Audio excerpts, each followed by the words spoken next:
मेरा यीशु है मुझको भला, वो ही काफी है सदा सर्वदा। दुख में रोग में हर मुसीबत में मेरे मन वो ही काफी है मुझे। दुख में रोग में हर मुसीबत में मेरे मन वो ही काफी है मुझे। कलवरी के पहाड़ पर चढ़ा था मुकुट कांटों का सर पर, मेरी वेदना सब दूर करके मुझे नया जीवन प्रदान कर दिया। वो ही आदि वो ही अंत है, दिव्य प्रेम का वो ही स्रोत है। 10,000 में अति श्रेष्ठ है वो, स्तुति वंदना के योग्य वो। मेरा यीशु है मुझको भला, वो ही काफी है सदा सर्वदा। दुख में रोग में हर मुसीबत में वो ही काफी है मेरे लिए। दुख में रोग में हर मुसीबत में मेरे मन वो ही काफी है मुझे। मेरे दुखों का होगा दमन, आंसू पोंछेगा जो आंखों की नम। आपके दुखों का होगा दमन, आंसू पोंछेगा जो आंखों की नम। राजा बन के जब बादलों पर आएगा, मैं भी उड़ उसके संग जाऊंगा। राजा बन के जब बादलों पर आएगा, मैं भी उड़ उसके संग जाऊंगा। मेरा यीशु है मुझको भला, वो ही काफी है सदा सर्वदा। दुख में रोग में हर मुसीबत में मेरे मन वो ही काफी है मुझे। आपके लिए भी दुख में रोग में हर मुसीबत में मेरे मन वो ही काफी है मुझे। आइए दुआ करें। राजाओं के राजा खुदावंद यीशु मसीह, आज के कलाम को तू आशीषित कर। तेरे बेटे और बेटियां जो तेरे वचन को सुनने जा रहे हैं प्रभु, ये तेरी संतान है। इन्होंने प्रभु दुनिया को नहीं लेकिन आपको ग्रहण किया है।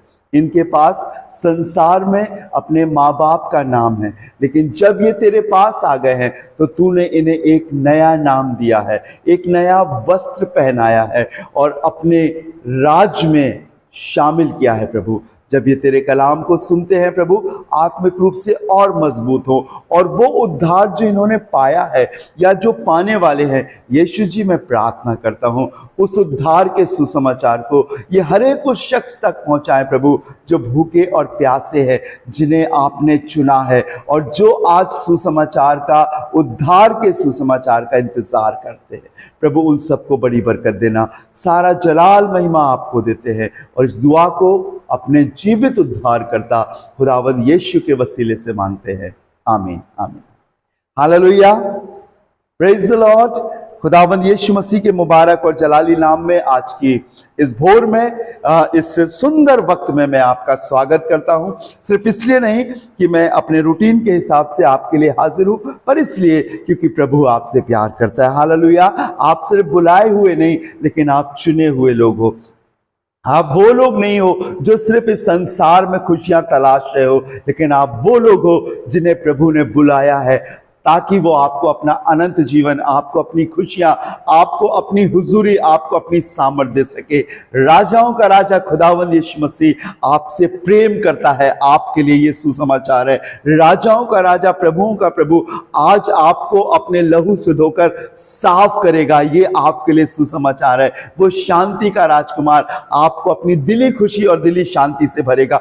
थोड़ी देर के लिए सब कुछ भूलकर परमेश्वर के वचन को सुने चंद लम्हों के लिए। और मैं विश्वास करता हूं खुदावंद यीशु मसीह का पाक रूह, उसकी पवित्र आत्मा और उसकी सामर्थ आपको आगे ले चलेगी। Hallelujah, glory to God. परमेश्वर के नाम की तारीफ हो। और मैं फिर एक बार आपसे निवेदन करूंगा कि अगर आपको आशीष मिल रही है, आपको बरकत मिल रही है और आपको ये लगता है अंदर से कि मैं इस सुसमाचार को अपने भाई के पास, अपनी बहन के पास, अपने प्रियों के पास, अपने उन बुजुर्गों के पास जो खुदा के भवन में, परमेश्वर के आराधनालय में नहीं जा पाते हैं खुदा की आराधना करने के लिए, मैं उन तक इस वीडियो को पहुंचाऊं, जरूर से आप इसी समय इस वीडियो के लिंक को कॉपी कीजिए। फेसबुक के माध्यम से, व्हाट्सएप के माध्यम से, इंस्टाग्राम या किसी भी सोशल मीडिया के माध्यम से आप उन तक पहुंचाएं ताकि वो जीवन पाए। बहुत कम समय है, यीशु का आना नजदीक है और वो अपने लोगों को अपने साथ ले जाएगा। लेकिन इससे पहले कि वो आए, आओ हम उसकी सेवा करें। आप किसी शख्स की शख्सियत को देखकर नहीं, लेकिन इस बात को जानकर कि खुदावंद यीशु ने हमें आज्ञा दी है हर एक के लिए, चाहे वो हमारा अपना हो चाहे वो पराया हो, आप सुसमाचार अपने मोबाइल के माध्यम से पहुंचा सकते हैं। आपने फोन पर उनसे बहुत सारी बातें करी है, बहुत सी ग्रीटिंग्स दी हैं, बहुत सारी शुभकामनाएं, इनविटेशन दिया है, अपने घर के प्रोग्रामों में शामिल किया है। अब उठाओ, अपने मोबाइल के द्वारा प्रभु की सेवा करो, अपने मोबाइल को खुदा का आज्ञाकारी बनाओ। हालेलुया। और मैं विश्वास करता हूं जब आप परमेश्वर की आत्मा की अगुवाई में, पवित्र आत्मा की अगुवाई में इस काम को करने जा रहे हो, आप अपने द्वारा, अपने जीवन के द्वारा, अपनी आशीषों के द्वारा, अपने मोबाइल के द्वारा दूसरे को भी लाभ पहुंचाओगे। Praise the Lord. इस समय हम क्रूस की कथा का बयान कर रहे हैं और बहुत जल्दी हम उस क्रूस की तरफ जा रहे हैं। और आपको मालूम है ये हमारी 34वीं आराधना है और आज परमेश्वर के इस प्रार्थना भवन से मुझे आपको प्रेरित करने में, उत्साहित करने में बहुत खुशी मिल रही है। क्योंकि जब मैं परमेश्वर से प्रार्थना करता हूं, दुआ करता हूं, तो प्रभु की आत्मा मुझे बेचैन करती है और मुझसे बोलती है, मुझे बताता है वो आत्मा कि तू प्रचार कर, तू खुदावंद के कलाम को पहुंचा। बहुत से ऐसे लोग हैं जहां पर सेवक नहीं पहुंच पा रहे हैं, लेकिन उनके पास मोबाइल है, किसी ना किसी रीति से उनके पास सुसमाचार जाएगा। और आखिर में तरो और ताजा खुदा का कलाम, उस क्रूस की कथा को आपके पास लेकर आया हूं। हालेलुया। एक पिता ने जब इस दुनिया को बनाया, हम मनुष्यों को अपने शक्ल, अपने स्वरूप में बनाया, और मैं आपको बताना चाहता हूं वो सुंदर फरिश्ता लूसीफर घमंड के कारण, लेन देन के कारण, गलत व्यापार और झूठ के कारण वो गिरा दिया गया और वो शैतान बन गया। और वही शैतान आज लोगों को भ्रमित कर रहा है, इस संसार को बर्बाद कर रहा है, लोगों को अनर्थ रीति से चलने के लिए प्रेरित कर रहा है और लोग सच्चे परमेश्वर से मुड़कर संसार की तरफ चले गए हैं। लेकिन प्रभु यीशु मसीह जो जिंदा खुदा का बेटा था, परमेश्वर ने उसे भेजा ताकि हम मनुष्यों के लिए वो अपने प्राणों को दे, अपनी जान को दे, हमें उत्साहित करे, हमें एक जीवन प्रदान करे और इस दुनिया में वो हमें बचा सके। इसलिए वो आया और वो इतना पवित्र और प्योर और इतना शुद्ध था कि उसमें पाप का कोई निशान भी नहीं था, पाप का कोई अंश भी नहीं था। वो परम पवित्र परमेश्वर का इकलौता पुत्र मनुष्य के रूप में इस दुनिया में था और परमेश्वर की सामर्थ उसके संग काम करती थी और उसने मेरे और आपके लिए अपने प्राणों को दिया। क्योंकि शास्त्र बताते हैं कि बिना लहू बहाए पापों की क्षमा नहीं है। और कुर्बानी कौन देता, कौन किसी के बदले अपनी जान देता। हाँ, वादे करने की बात आती थी तो लोग वादे करते थे, हर एक प्रतिज्ञा करते थे लोग, दुआ करते थे लोग, प्रार्थना करते थे, भजन गाते थे, लेकिन जब प्राण देने की बात होती थी तो सब पीछे हट जाते थे। तब ये परमेश्वर का इकलौता पुत्र, जो मेरे और आपके समान एक आम इंसान बनकर उसने इस दुनिया में जन्म लिया, पवित्रता से वो पैदा हुआ और उसने अपनी 33.5 साल की उम्र में 3.5 साल सेवकाई के दौरान अपने पिता की मर्जी को पूरा करते हुए हर एक उन कामों को किया जिसको मैं और आप देखकर, सुनकर, पढ़कर, समझकर अपने जीवन को पवित्र बना सकते हैं। और नियत समय पर वो परम प्रधान परमेश्वर का इकलौता पुत्र खुदावंद यीशु मसीह मेरे और आपके लिए क्रूस पर चढ़ाया गया। हम सब गुड फ्राइडे मनाने जा रहे हैं, अगले हफ्ते गुड फ्राइडे है और हम लोग उसमें शामिल होंगे और शामिल होकर यीशु की उन बातों को जो उसने क्रूस पर जीवित रहते हुए कही थी हम सुनेंगे। लेकिन मैं आपको बताना चाहता हूं, कोई भी कभी नहीं मरना चाहता, कोई भी उस दर्दनाक मौत को नहीं सहना चाहता, लेकिन खुदावंद यीशु मसीह ने मेरे और आपके लिए उस दर्दनाक मौत को सहा। मालूम क्यों? क्योंकि पिता ने मेरे और आपको बनाया था और वो मेरे और आपसे प्यार करता था, मेरे और आपको नरक में नाश नहीं होने देना चाहता था। इसलिए यीशु मसीह को भेजा गया ताकि वो मेरे और आपके लिए अपनी जान दे सके, मेरे और आपके लिए उद्धार का रास्ता निकाल सके, मेरे और आपको इस दुनिया में रहते हुए पूर्ण रूप से, पूरी तरीके से मेरे और आपका उद्धार कर सके, मेरे और आपको निजात बख्श सके। इसलिए वो आया। और मैं आपको बताना चाहता हूं, मैं अपनी तुच्छ जुबान से उस क्रूस का बयान नहीं कर सकता हूं, क्योंकि जिस क्रूस पर यीशु मसीह चढ़ा है, मैं आपको बताना चाहता हूं, अगर वो ना होता तो मैं आज यहां ना होता, आप यहां पर नहीं होते, लोग यहां पर नहीं होते, सब कुछ बर्बाद होता जाता, शैतान सबको नाश कर देता। बाइबल में लिखा, यूहन्ना 10वां अध्याय उसके 10वें पद में, चोर किसी और काम के लिए नहीं, चोरी करने, घात करने और नष्ट करने के लिए आता। शैतान एक चोर है और वो लोगों को परमेश्वर के पास से चुरा लेता है। गलत भ्रांतियां, गलत विचार, गलत चीजें उनके दिमाग में भर देता है, इतनी भर देता है कि लोग परमेश्वर की सामर्थ्य के विषय में संदेह और शक करने लगते हैं और परम प्रधान परमेश्वर से दूर हो जाते हैं। इतना दूर हो जाते हैं कि मैं आपको बताऊं, परमेश्वर की आवाज उन्हें सुनाई नहीं देती है। लेकिन यीशु मसीह उन्हीं शैतान के कामों को नाश करने के लिए प्रकट हुआ। यीशु मसीह इसलिए आया ताकि शैतान के राज्य को नाश करे और अपने राज्य में आपको, जहां प्रेम, आनंद, मेल, धीरज, कृपा, भलाई, रोशनी और हमेशा हमेशा की जिंदगी है, शामिल कर सके। हालेलुया। आइए मेरे संग एक इबारत निकालें प्रभु के कलाम की, जिसके द्वारा प्रभु यीशु मसीह आपको बरकत देगा, आशीष देगा और आगे बढ़ाएगा। पहला कुरिन्थियों उसका 2 अध्याय और उसका 7वां पद। पहला कुरिन्थियों 2 अध्याय और उसका 7वां पद सुनिएगा। बहुत पहला कुरिन्थियों 2 अध्याय 2 पद सुनिएगा गौर से, प्रभु के वचन में क्या लिखा है। 1 Corinthians chapter 2 verse 2। क्योंकि मैंने ये ठान लिया है कि तुम्हारे बीच यीशु मसीह वरन क्रूस पर चढ़ाए हुए मसीह को छोड़ और किसी बात को ना जानो। हालेलुया। ये अनहोनी और असंभव सी बात है। सजाएं तो शुरुआत से ही दी जाती थी, पापों का पलटा शुरुआत से ही लिया जाता था और हर एक काम के प्रतिफल को पहले से सुनिश्चित कर दिया गया था। ऐसा करोगे तो ऐसा होगा और ऐसा नहीं करोगे तो ऐसा होगा। हर एक चीज रिवाज और व्यवस्था के अनुसार चल रही थी। लेकिन मैं आपको बताना चाहता हूं, उन व्यवस्था और रिवाजों के दौरान पाप का अंबर, पाप का डेरा बहुत लग गया था। इतना बड़ा पाप का पहाड़ बन गया था कि असंभव हो गया था कि मनुष्य जाति जिसे खुदावंद ने बनाया है उद्धार पा सके, छुटकारा प्राप्त कर सके, जीवन मिल सके।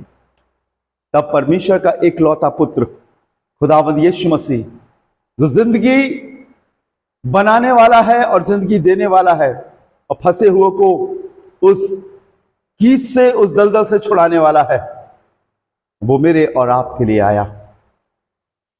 उद्धार संभव नहीं था, रास्ता बंद हो गया था। रिवाजों और परंपराओं में इंसान फंस गए थे।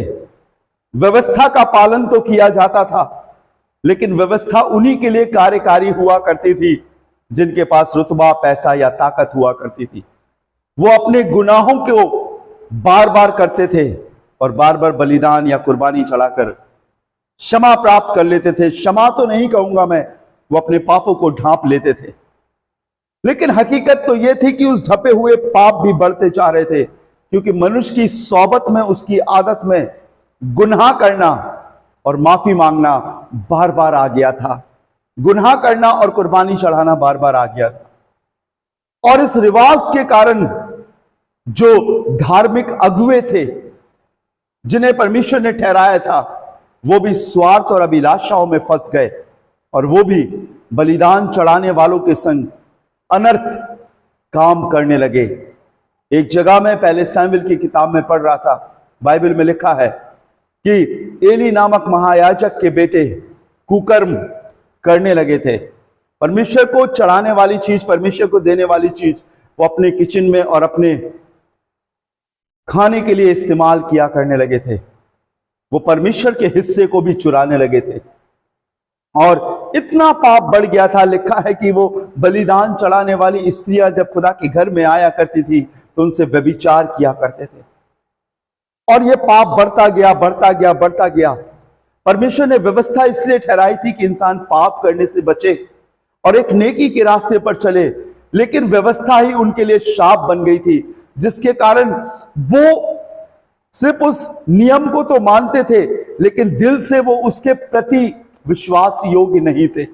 एक बार गुनाह करने के बाद फिर वो ही गुनाह करते थे और सब कुछ उनके अंडर में चला गया। जो अधिपति, प्रतिष्ठित या पैसे वाले या धनवान हुआ करते थे, गरीब लोगों के लिए कोई जगह ना थी, दूसरी जातियों के लिए कोई जगह ना थी। ये अपने आप को सर्वश्रेष्ठ तो कहते थे, लेकिन हकीकत में ये पाप में डूबे हुए लोग थे। मैं आज आपको बताना चाहता हूं, ये सब कुछ परमेश्वर देख रहा था और उसने अपनी योजना अनुसार यीशु मसीह को यहां पर भेजा, और सिर्फ इसलिए ताकि उन लोगों के मन में जो बसा हुआ पाप है, अंधेरा है, उसे दूर कर सके। और जब यीशु मसीह इस दुनिया में आया, आप सभी जानते हैं, वो परम पवित्र तरीके से इस दुनिया में पैदा हुआ, अद्भुत रीति से रचा गया, पवित्र आत्मा के द्वारा उसका जन्म हुआ। उसने आकर उस उद्धार के रास्ते को बताया और उसने ये प्रचार किया, मन फिराओ क्योंकि स्वर्ग का राज निकट है। उसने अपने लोगों के मन को बदलने के लिए बात कही, जिस ओर तुम्हारा मन लगा हुआ है उस ओर से अपने मन को फिराओ। तुम व्यवस्था मानते हो, तुम ये सारी चीजें मानते हो, अच्छा करते हो, लेकिन अब तुम्हें अपने मन को फिराना है पाप की ओर से, गुनाह की ओर से, अपराध की ओर से, बुरी बातों की ओर से, हर एक घृणित काम, व्यभिचार की ओर से अपने मन को फिराओ, तब ये स्वर्ग का राज तुम्हारे निकट आएगा। लोगों ने सुना, लोगों को अच्छा लगा उसका वचन और लोगों ने क्षमा मांगी, अपने पापों से पश्चाताप किया और परमेश्वर के इकलौते पुत्र प्रभु यीशु मसीह ने, पिता परमेश्वर ने, परम पिता परमेश्वर ने लोगों को माफ किया। लेकिन शैतान चालाक और चतुर था। कुछ समय के लिए तो वो परमेश्वर में बने रहे, लेकिन उसके बाद वो फिर भटक गए और फिर उन्होंने वही गुनाह किए, वही लुचपन में फंस गए, वही बुरी चीजों में फंस गए। शैतान ने उनके मन को इतना अधिक अपने वश में कर लिया कि उन्हें परमेश्वर की बातें कहानी सी लगने लगी। उन्हें पैसा कमाना, उन्हें शारीरिक भोग विलास को पूरा करना, आराम तलब, अच्छा खाना, अच्छा पहनना और अच्छे स्थानों में घूमना या रहना उन्हें पसंद आने लगा।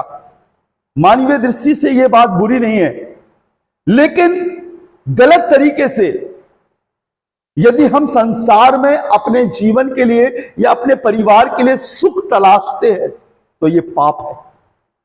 परमेश्वर भी अपने लोगों को सुख देता है, परमेश्वर भी अपने लोगों को आराम, तसल्ली और मीठी नींद देता है। लेकिन अगर आप अनर्थ रीति से, धोखेबाजी से, चोरी से, गलत तरीके से धन को कमाते हैं और अपने भोग विलास के लिए उपयोग करते हैं तो यह परमेश्वर की ओर से नहीं है। वो आपके शरीर और आत्मा को सुख नहीं पहुंचाएगा, लेकिन आपको पीड़ा में ले जाएगा। और शैतान ने थोड़े समय के सुख के लिए लोगों के मन पर कब्जा कर उन्हें भ्रमित कर दिया। बाइबल में एक बहुत अच्छा उदाहरण मिलता है एक बीज बोने वाले का। लूका उसके 8वें अध्याय में कि एक बीज बोने वाला बीज बोने निकला कुछ मार्ग के किनारे गिरे, कुछ पथरीली भूमि में गिरे, कुछ झाड़ियों में गिरे और कुछ अच्छी भूमि में गिरे। बीज बहुत अच्छा था, लेकिन भूमि की क्वालिटी खराब थी। जब पहला बीज मार्ग के किनारे गिरा तो लोगों ने चलकर उसे रौंद दिया, चिड़िया आके चुग गई। दूसरा जो चट्टान पर गिरा, लिखा है नमी नहीं मिली इसलिए वो सूख गया। और तीसरा बीज जो झाड़ियों में गिरा, और लिखा है झाड़ियों ने बढ़कर उसे दबा दिया। और चौथा बीज जो अच्छी भूमि में गिरा, लिखा है वो 30 गुना, 60 गुना और 100 गुना फल लाया। हालेलुया। तीसरी भूमि के विषय में लिखा है कि जो झाड़ियों में गिरा और झाड़ियों ने बढ़कर उन्हें दबा दिया। जब आप प्रभु यीशु मसीह पर विश्वास करते हो तो दो चीजें आपके अंदर पनप रही हैं। अगर आपने सच्चे मन से पछतावा, तौबा या मन को नहीं फिराया, संसार की बातें भी आपके अंदर पनप रही हैं और प्रभु की बातें भी आपके अंदर पनप रही हैं। आपने अपनी भूमि में उस कलाम के बीज को, उस वचन को ले तो लिया है, लेकिन आपने अपने हृदय की भूमि को साफ नहीं किया है। और साफ ना होने के कारण वो झाड़ियां भी हैं। बाइबल में लिखा है धन का धोखा, बुरी बुरी चिंताएं, ये झाड़ियां हैं। डर, फरेब, ये भी वचन के संग बढ़ रहा है। जब डर लगता है तो हम प्रार्थना कर लेते हैं, और जब डर चला जाता है तो फिर हम संसार और धन के धोखे में अपने जीवन को व्यतीत करने लगते हैं। और धीरे धीरे ये संसारिक चीजें, धन का धोखा, बुरी बुरी चिंताएं, ये सारी चीजें आपके वचन को दबा देती हैं। और एक दिन वो वचन दब जाता है और खत्म हो जाता है और झाड़ियां बढ़ जाती, इसीलिए फल नहीं ला पाते। खुदा के लोगों, यही चीज का फायदा उठाकर शैतान ने, क्योंकि हमारा मन खुला हुआ है, हम भला भी सोच सकते हैं, हम बुरा भी सोच सकते हैं, हम यीशु के बारे में भी सोच सकते हैं, हम शैतान के बारे में भी सोच सकते हैं, हम धार्मिकता के बारे में भी सोच सकते हैं और हम पाप के बारे में भी सोच सकते हैं। हम स्वतंत्र हैं, हम मन से आजाद हैं। और उसी मन की आजादी का फायदा उठाकर शैतान ने शारीरिक भोग विलास को पूरा करने के लिए मनुष्य के मन को परमेश्वर से अलग कर दिया और इतनी सांसारिक कामों में लिप्त कर दिया, इतनी सांसारिक आशीष दी, सांसारिक बरकतें दी शैतान ने, जिसके कारण वो परमेश्वर की आशीषों को और उसके जीवन को तुच्छ जानने लगे। और उन्होंने खुदा के घर को सिर्फ एक रिवाजी, एक तौर तरीके का स्थान, एक ऐसा स्थान उन्होंने बना लिया जहां पर वो जाकर अपनी फॉर्मेलिटी पूरी करे। हिंदुस्तान में सैकड़ों कलीसियाएं हैं, सैकड़ों चर्चेस हैं, सैकड़ों संस्थाएं हैं, बहुत सारे लोग हैं, और वो सिर्फ चर्च जाना अपनी एक परंपरा को पूरा कर रहे हैं। वो इसलिए परमेश्वर के भवन जाते हैं कि वो वहां पर जाएं ताकि उनके पास्टर उन्हें देखें, उनके कमेटी के लोग उन्हें देखें, उनके लीडर्स उन्हें देखें और कहें कि हाँ ये आ रहा है। और अगर इसके घर में कभी मीटिंग होगी तो चर्च कर देगा, अगर इसके घर में कभी मृत्यु होगी तो अंतिम संस्कार कर देगा, अगर किसी को शादी की जरूरत होगी तो कर देगा। और हमने परमेश्वर के भवन को वैसे ही, जैसे पुराने नियम में व्यवस्था बनाई गई थी कि वो व्यवस्था को पूरा करते थे लेकिन पाप से छुटकारा नहीं प्राप्त करते थे, वैसे ही हमने खुदा के घर में आने को एक आदत बना ली है। आज भी क्या आप अपने आप खुदा के घर में आते हो या लाए जाते हो? आज भी हम लाए जाते हैं, हम अपनी खुशी से नहीं आते हैं, हम परमेश्वर से बात करने नहीं आते हैं, हम परमेश्वर की महिमा करने को नहीं आते हैं। हम इसलिए आते हैं ताकि हमारे घर की परवरिश इस भवन से, उस कलीसिया से, उस संस्था से होती रहे। मैं आपको बताना चाहता हूं, वो जमाना जो पहले था वो जमाना आज भी आ गया है।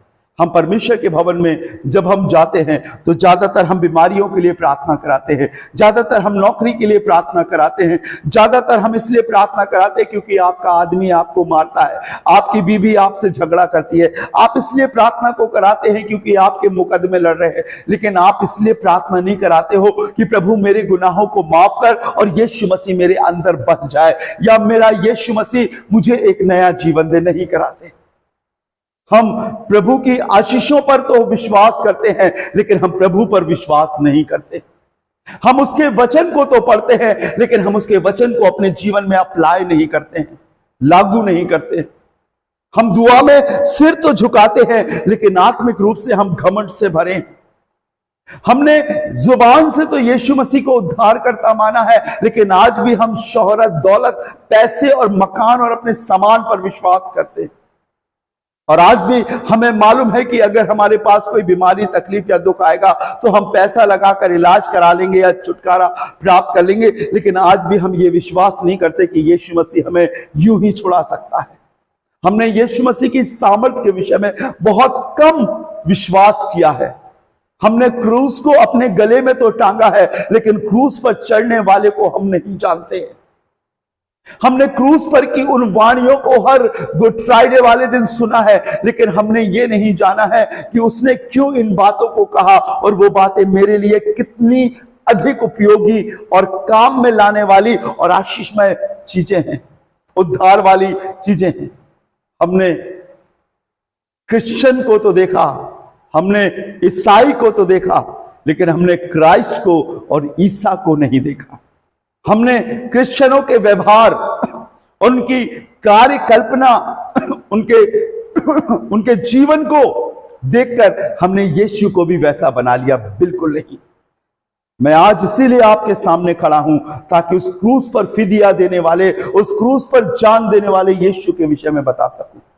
वो नहीं आना चाहता था इस दुनिया में, वो पापमय संसार में नहीं आना चाहता था, लेकिन ये उसके पिता का प्रेम है कि उसने अपने इकलौते पुत्र को मेरे और आपके लिए दे दिया, ताकि मैं और आप, मेरे और आपके गुनाह माफ हो सके, मेरे और आपको क्षमा मिल सके, मेरे और आपके लिए एक राज्य का रास्ता निकल सके। शायद हमने यीशु मसीह को सिर्फ एक अपने इस्तेमाल करने वाली चीज बना ली। हम अपने ऑफिस में आते हैं, हमने चंद आयतें पढ़ी और उसके बाद हमने प्रार्थना करी और अपने काम को शुरू कर लिया। ये मसीही जिंदगी नहीं है। यीशु मसीह को प्रार्थना करके, दुआ करके अपने कामों की जरूरत के लिए बुलाना मसीही जिंदगी नहीं है। यह धोखा है और शैतान को आपके इस कार्य से कोई प्रॉब्लम नहीं है। लेकिन यदि आपने उद्धार पाया है, आप यीशु के हो, तो आपको एक काम करना पड़ेगा कि इससे पहले कि आप ऑफिस में जाओ, आपको हमेशा के लिए अपने आप को पवित्र आत्मा के हाथों में सरेंडर करना पड़ेगा। पवित्र आत्मा, अब मैं ऑफिस जा रहा हूं, पवित्र आत्मा अब मैं बाइबल पढ़ रहा हूं, पवित्र आत्मा अब मैं यीशु से बात करना चाहता हूं, पवित्र आत्मा अब आप हमें बताएं।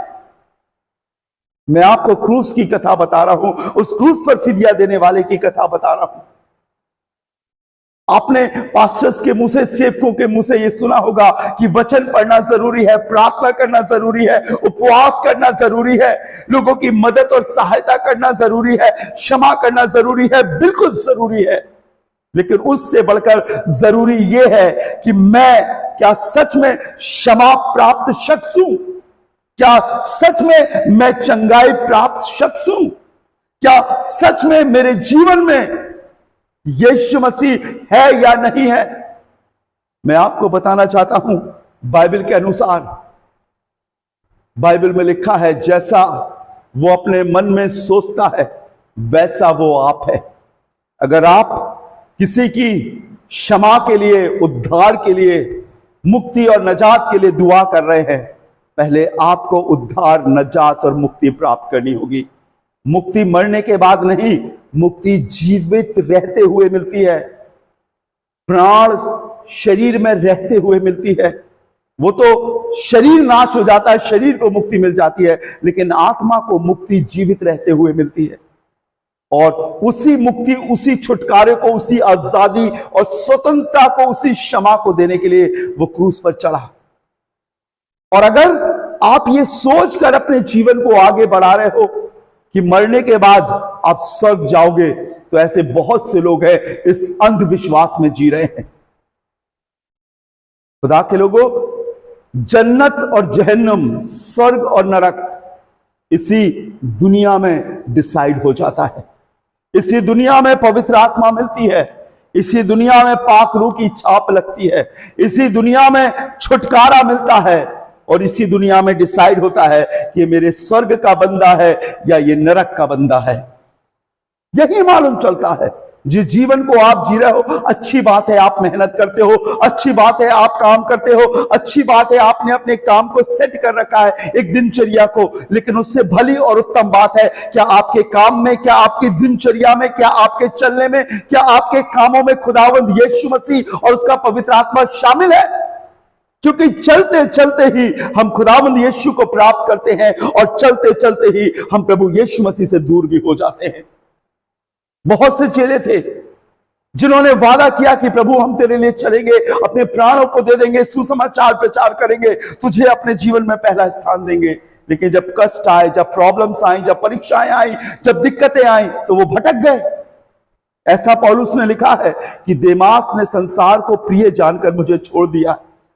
और बहुत से लोग बैकस्लाइड होकर चले गए। और आज भी बहुत से लोग प्रभु के पास आते हैं सिर्फ चंगाई प्राप्त करने के लिए, नौकरी प्राप्त करने के लिए, पैसा प्राप्त करने के लिए, हमारी शादी हो जाए, हमें अच्छा रिश्ता मिल जाए, लेकिन पूरा नहीं हो पाता।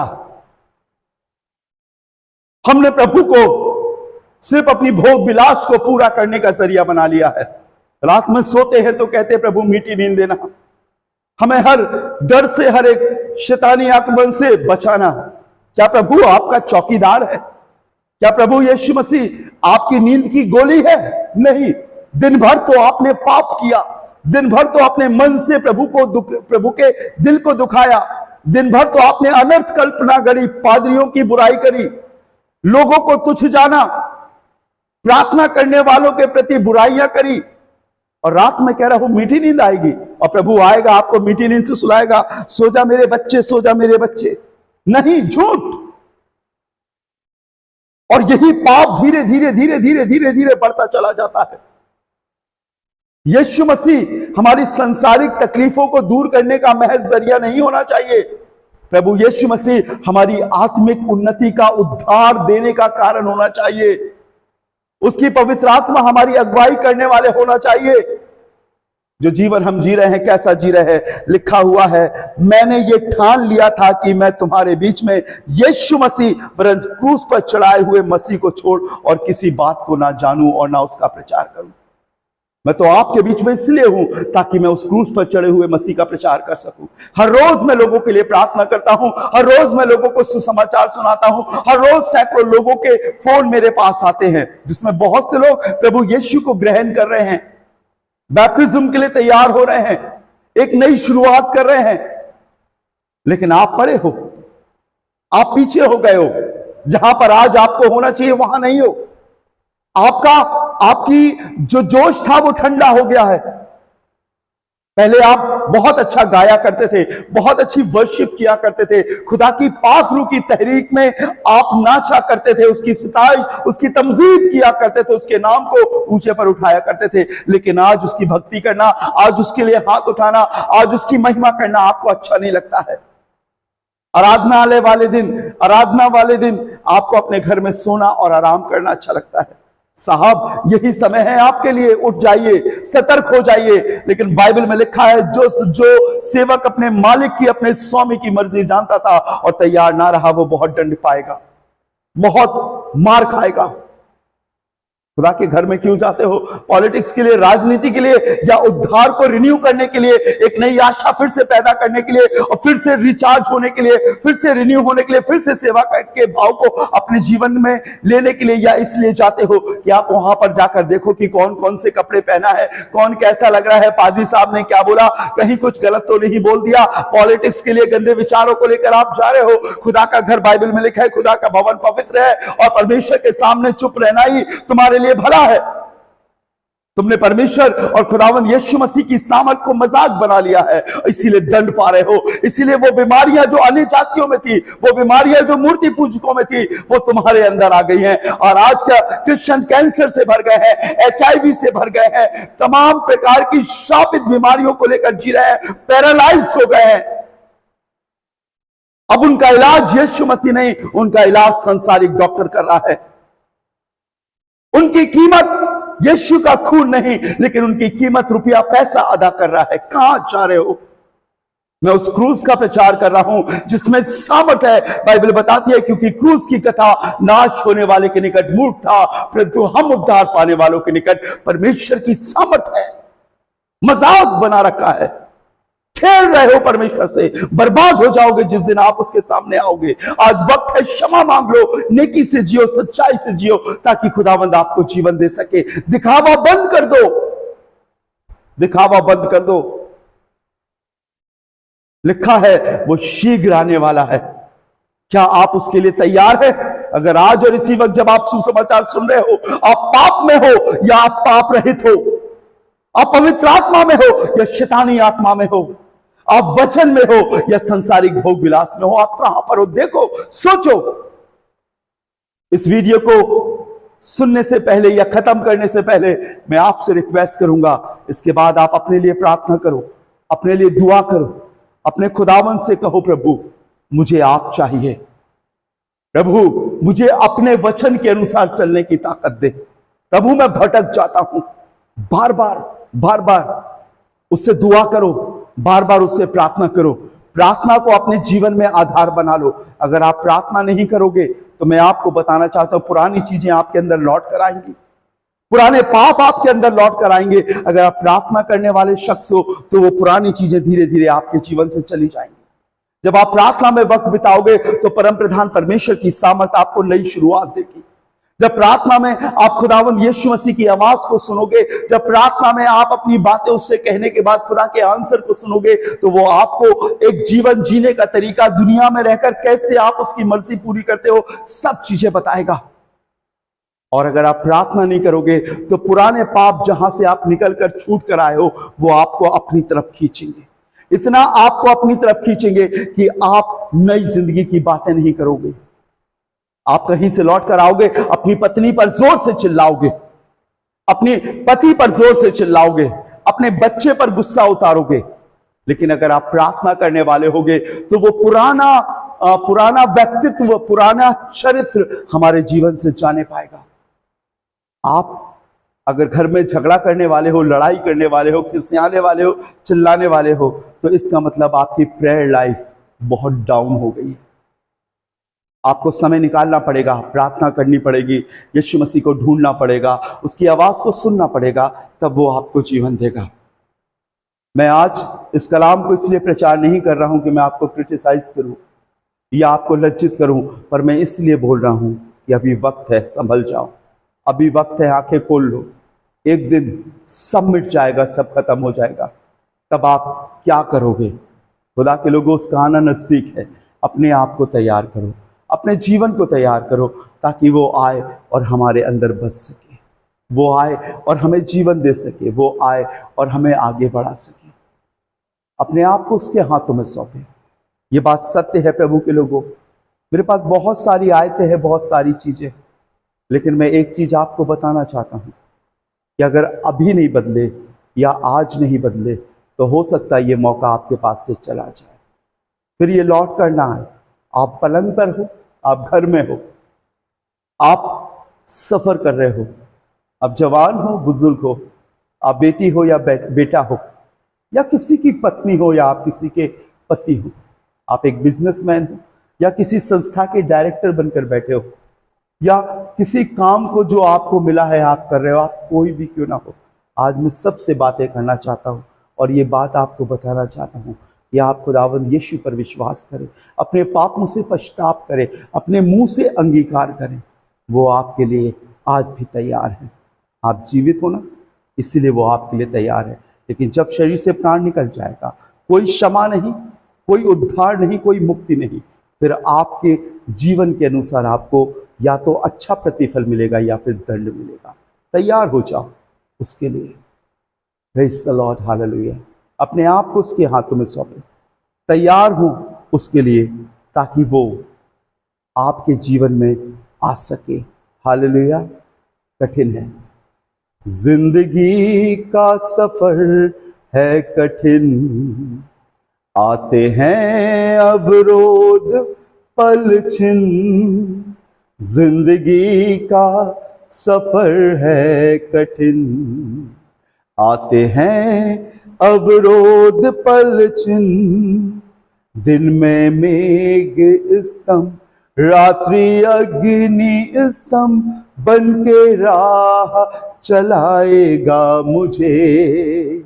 दिन में मेघ स्तंभ, रात्रि अग्नि स्तंभ बन के राह चलाएगा मुझे।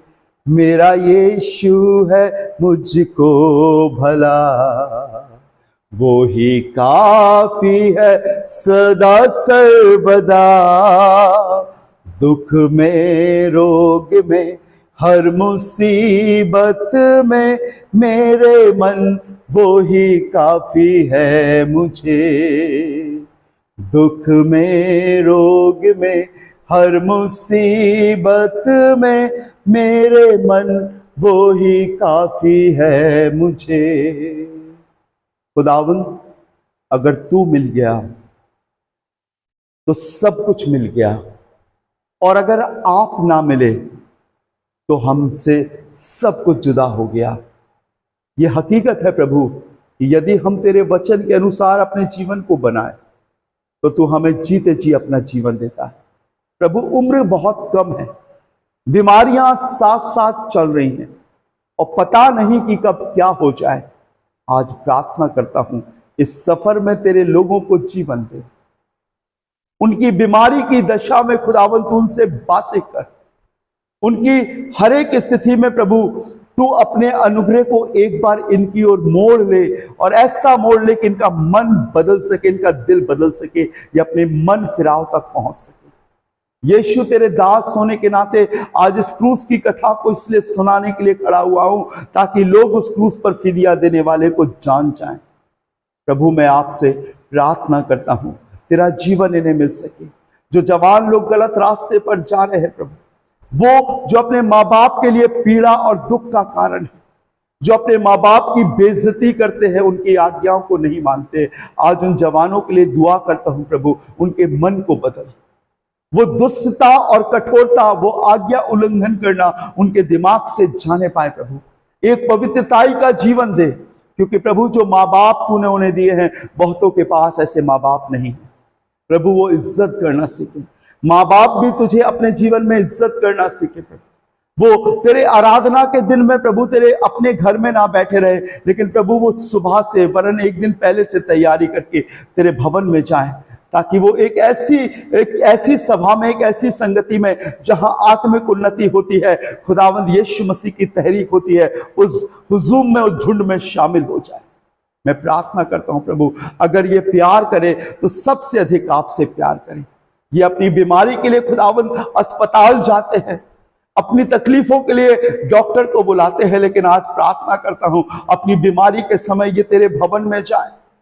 अपनी तकलीफों के समय में खुदावंद तेरे खादिमों को बुलाएं, ताकि वो प्रार्थना करे, उद्धार का सुसमाचार सुना सके, उनके पश्चाताप का सुसमाचार सुना सके, और वो अपने गुनाहों को मानकर, पापों को छोड़कर एक नई शुरुआत कर सके और तू उन्हें चंगा कर सके। दयालु परमेश्वर, मैं आपसे प्रार्थना करता हूं, आप इनके जीवन में, इनके मन में डेरा करें, बस जाए और अपना जीवन दे प्रभु। जबकि खुदावंद आपका आना बहुत नजदीक है, एक बहुत बड़ी भीड़ जो नाश होने के लिए बनाई गई है प्रभु, मैं चाहता हूं उसमें से निकाल ले, बचा ले इन लोगों को, ताकि ये उद्धार पा सके और स्वर्ग में शामिल हो सके। बहुत से लोग हैं प्रभु जो अभी तेरे वचन को नहीं जानते हैं, सिर्फ चंद आयतों को उन्होंने पढ़ लिया है, कुछ आश्चर्य कर्मों को देख लिया है, और उन्होंने सिर्फ इसी को अपनी आदत या सेवकाई बना लिया है। प्रभु, वो लोगों को चंगाई का सुसमाचार तो सुनाते हैं, आशीष और भलाई का सुसमाचार सुनाते हैं, पर खुदावंद वो हकीकत में आपको नहीं जानते, आपकी कुछ चीजों को जानते हैं। उन्होंने अन्य भाषा के कुछ शब्दों को तो सीख लिया है, लेकिन तेरी पवित्र आत्मा में नहीं डूबे हैं। उन्होंने अपने जीवन में कुछ शब्द को धारण कर लिया है और बार बार वही बोलते, और वो सोचते हैं कि वो संपन्न और सिद्ध हो गए, पर ये गलत है प्रभु। तेरी पवित्र आत्मा तो अगम्य है, तेरी पवित्र आत्मा तो एक ऐसी सामर्थ है जो हमें यीशु में डुबो देती है, परमेश्वर में डुबो देती है, परमेश्वर के जमाल को ले आती है हमारे सामने। प्रभु, उन्हें पूरा उद्धार दे, पूरा उद्धार दे प्रभु। वो थोड़ा सा ही ग्रहण करके अपने जीवन को नहीं बढ़ा सकते। तू उन्हें पूर्ण रूप से परिपूर्ण कर, संपूर्ण कर, आत्मिक वरदानों से भर। प्रभु वो लोग जो तेरी सेवकाई कर रहे हैं प्रभु, पवित्रता डाल उनके मन में, सच्चाई डाल उनके मन में प्रभु। पैसे और रुपये को नहीं, लेकिन यीशु मसीह को वो तलाश कर सके। यीशु मैं प्रार्थना करता हूँ तेरा जीवन उन्हें मिल सके। दयालु परमेश्वर अपने अनुग्रह को बढ़ा और मौका दे ताकि ये बच जाए, ताकि ये जीवन पाए, ताकि ये आपके हो जाए। खुदावंद इस दुआ को आपके इकलौते पुत्र खुदावंद यीशु के नाम से मांगता हूँ, आमीन आमीन। May God bless you. प्रभु आपको बहुत बरकत और आशीष दे। मैं विश्वास करता हूँ प्रभु ने आपको आशीषित किया होगा।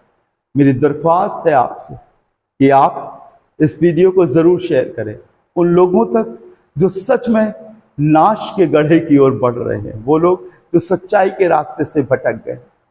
ये वीडियो बहुतों के लिए आशीष का कारण हो और मैं विश्वास करता हूँ प्रभु का जीवन उन्हें मिल सके। प्रभु मैं प्रार्थना करता हूँ, मैं दुआ करता हूँ कि प्रभु जब लोग इसे सुन रहे हैं तो उनका श्राप उनके जीवन से जाने पाए, हर एक कष्ट उनके जीवन से जाने पाए, वो बंधन उनके टूटने पाए और वो जीवन प्राप्त करने वाले हो सके। ऐसी दुआ करता हूँ। शेयर कीजिए, बताइए, लोगों को दिखाइए अपने मोबाइल से और वो जीवन पाए। प्रभु आपको और आपके परिवार को सुरक्षित रखे और बहुत बरकत दे। May God bless you. जय मसीह।